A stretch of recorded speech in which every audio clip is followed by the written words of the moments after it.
Hello everyone, David Ruffner, your CEO of District Piedmont Palms. This is just our intro lesson to Module 1 for DPP 100, Finding Your Identity Through Plants. I'm so glad you guys are here just for our intro lesson today. I won't keep you too long just because this is just the intro to the module. As you can see, this is our nice course cover that we have right here. For Module 1, we are learning about, plant empathy, what plants can you empathize with, and also we're just taking a trip to the Pacific Northwest, learning about those plants in the Pacific Northwest for this module of Module 1. Just looking at those beautiful cities of Nanaimo and British Columbia and also Victoria, British Columbia.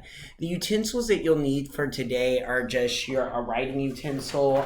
It could be a marker, pen, marker, pen, any type of writing utensil, crayon is what I was trying to say.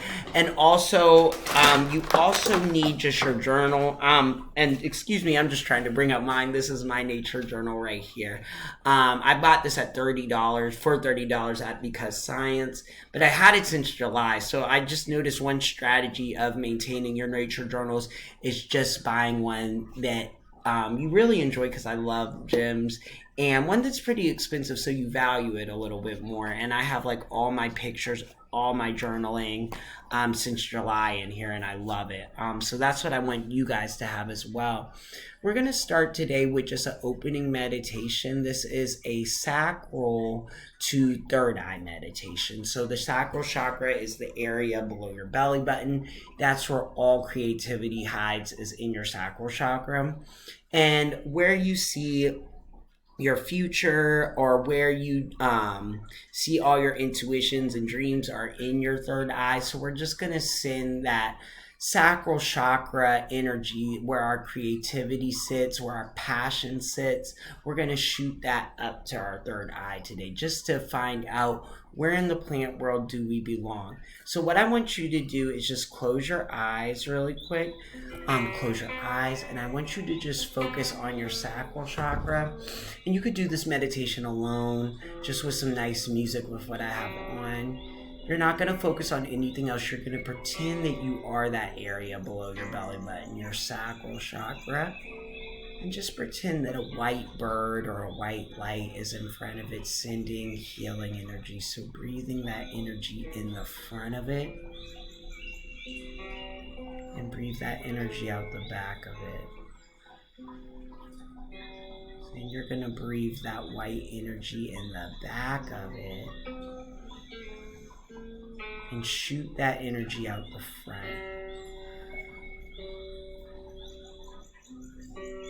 Then we're going to focus now on our third eye. So you're going to breathe that white light into your third eye. Just noticing the area between your eyes, and breathe that out. Breathing that white energy in the back of it. Shooting that out the front of it. Great. Now I want you to pretend that there is a big blue tube that's going from your sacral chakra all the way up to your third eye. And it's sending you that message of your creativity, your dreams, your place in the plant world. All of that's going to come from sacral chakra and send it to your third eye. So just breathing that energy. Think of your creativity as a white light that is just coming to that third eye. You could do this for however long you want. I'm just going to do one deep breath up from the sacral to the third eye. And there you have it. So you can do that meditation longer. I recommend you do the sacral third eye meditation every morning for about 30 minutes. I know that sounds a lot, but just build up to it. You could start at 15 minutes and just build up. Start with purifying the areas, focusing on your sacral chakra, and then focus on your third eye, and then just have that message being sent up from the sacral to the third eye. really does work, you guys, if you just stay in it and just stay dedicated to the practice. So your activity for the meditation is that you'll draw what you visualize in your third eye. So in your nature journal, so after you do it, it might not be what you may have saw nothing from my example. Do the meditation again, just in a quiet area.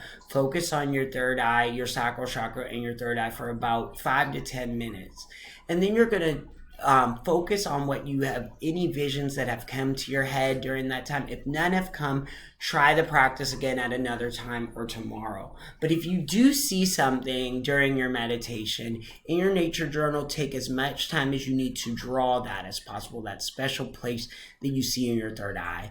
Like I said, if you don't see anything, that is fine. Just try the meditation again. And if you don't see anything that day, try again tomorrow. But you have plenty of time. Like, there's no due dates for this course. It's really at your own pace. So really just focus on what you see. It's nothing that you're creating in your mind. It's messages that the universe sends you. So you have to be patient and wait for that.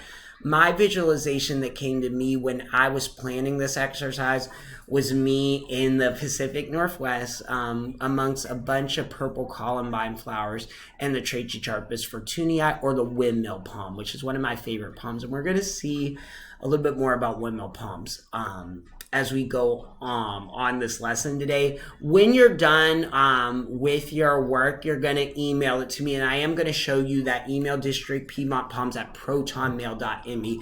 But don't worry, when I get to the end of the lesson today, I will show you that email. Our intro today is just on British Columbia. And not just British Columbia, the Pacific Northwest. In Jane Taylor's book, Weather in the Garden, which I did say that was a required text during our syllabus video, only if you have a chance to get that book, just read pages 5 through 53, because in there she does give you a lot of information about plants that grow in the Pacific Northwest. As you can see, it's just a beautiful area. Things that you thought wouldn't grow outside that high up in the world do. This is my husband and I, or this is just my husband in this picture when we went to Tofino, Canada. And as you could see, the flora there is just beautiful. A lot of ferns, a lot of tall redwoods. Also, you see this cordyline Australia. So we can't grow this outside, and we're further south than they are, way further south. But just because they get that beautiful marine climate, as Jane Taylor describes it, is they get lots of wind in the Pacific Northwest, has drainy soils that drain easily. So if you're working on a Pacific Northwest garden, you want to make sure that you have a well-draining soil. And also they get a lot of moist air coming from the Pacific Ocean, so that marine layer. So how can you set up a Pacific Northwest garden inside your house and outside your house? And I just want to show you an example of mine that I'm doing. You don't have to make one for this unit, but I suggest that you do, because you can have a garden of each, climatic territory. We are images of God, so we can manage the seas, we can manage the forest, we can manage all these things because he can. We just need a little bit more practice with it. So this is my Pacific Northwest. It's obviously not as good as God's, but this is my Nanaimo garden. Nanaimo is a beautiful city in British Columbia, Canada. My husband and I visited up there this last summer, and it was amazing. I suggest you all go. That's where I saw this Trachycarpus fortunei, and that's what is growing in the picture down here. She's just a baby, and its name is Nelson County, Virginia, one of my favorite counties in Virginia. I don't know why I named it Nelson County, but that's my Nanaimo garden right there. So it is Pacific Northwest because it's in the summer, it doesn't get below 60 in there, because my husband and I keep the air on in there. So and it has well-draining soil up there. I spray it with marine layer, with just a bottle, a spray bottle with, I call it marine layer on there. I have a label it marine layer, just so the plant thinks it's that too. And we'll get more into that later of plants thinking things. But I, spray that every day to emulate that Pacific Northwest environment. Your exit ticket today, I'm gonna close out right now with just the exit ticket because I know I don't want to be too long for YouTube. But your exit ticket is to visit Gardena.net. I am gonna provide that link below and my email below. You do have to make a vision board of 7 to 10 plants that are in your Pacific Northwest garden. Like I have mine right here. I hang it on my office walls, and it's helped me become a better designer with my gardening. So, and here's just another. I'll show you a better picture. This is my Pacific Northwest. This is the same thing right here, but you can see better on the screen.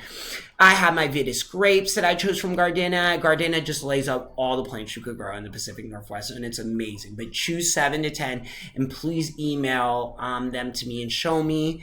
I have a couple of my columbines that I saw in my meditation, so I had to put those on there. Trichycharpus fortunii, which isn't native to the Pacific Northwest, but they grow amazing there. All right, let's close this thing out. So send me an email at districtpiedmontpalms@proton.me. Put that below in the notes, and also I'll put our company webpage up there as well. If you have any questions, please email me. Remember, our next course is next Wednesday, and I do open those up at 7 a.m. So get ready for lesson 1. Love you guys, and I will see you later. District Piedmont Palms is out.